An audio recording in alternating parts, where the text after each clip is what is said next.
8 times in the morning and 8 times in the afternoon. It's a manual ramp that folds in 4s and weighs about 30 pounds. It's functional. My wife is the pro at it for sure. I think one arm's bigger than the other now. She's been lifting that thing and throwing it around for so long. The Nakora Family Challenges were a call to action for Lakewood Middle School Principal Scott Currier. The first day that I met Amandus and met his mom and dad, and when they came to pick him up, and I saw what the family had to do every day, probably 8 to 10 times a day, and I just said that wasn't right, and I came to a faculty meeting and I said we're going to do this. We're going to find a way to pay for this. Some adults tried to raise the money and that didn't work, so I figured the best thing to do was to enlist the students. And so we talked to Mr. Currier and we were like, well, do you think we could do a fundraiser to raise money for them to get a mechanical lift? And that's pretty much how it started. The students that donated the most money got to put pies into their favorite teachers' faces. And then we had a dodgeball game, which was a result of a raffle where all the kids put a dollar in to see if they could play dodgeball against the teachers. Not only did Lakewood raise money, but another nearby district middle school chipped in too. Talking to Dr. Potts, the principal at Pleasant Ridge, and I was telling him about some of the things that we were doing. And he said that sounded like a great idea and some of the things that they wanted to do at Pleasant Ridge. So he went back and talked to his students about what we were doing here, and they just said that they wanted to help. With the help of 2 middle schools and other donations, the Nakora family was brought to Lakewood to be presented with the total amount raised for a new lift.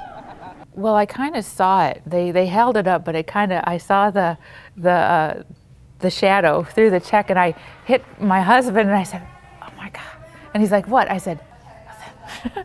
So I didn't expect it to be that much. I was amazed. I didn't think that the students would be that riled up about something like this. I thought that it would just be some assembly that would just be normal, but it wasn't. It was really different. It was way different than most of the other assemblies here. It was personal. I knew they were raising money and that they were getting close to their goal. I never expected them to reach it and surpass their goal. I was floored. Especially, I mean, with the other school coming in and people, they have no idea who we are. And they just said, well, we want to help.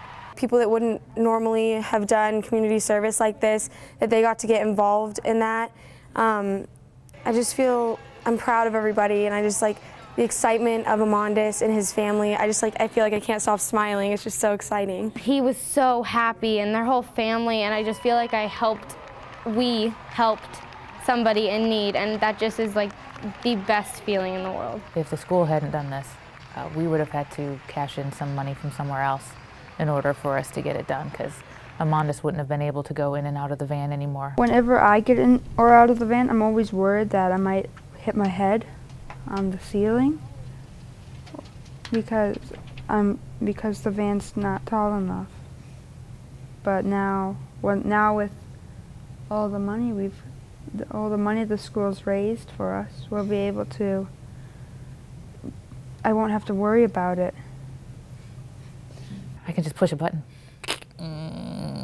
Yeah, it'll be so much better. So much better. No more biceps. Keep the ramp so that I can continue my workout. Might not be a bad idea. Reporting for 435 South Magazine, this is Christine Stanwood.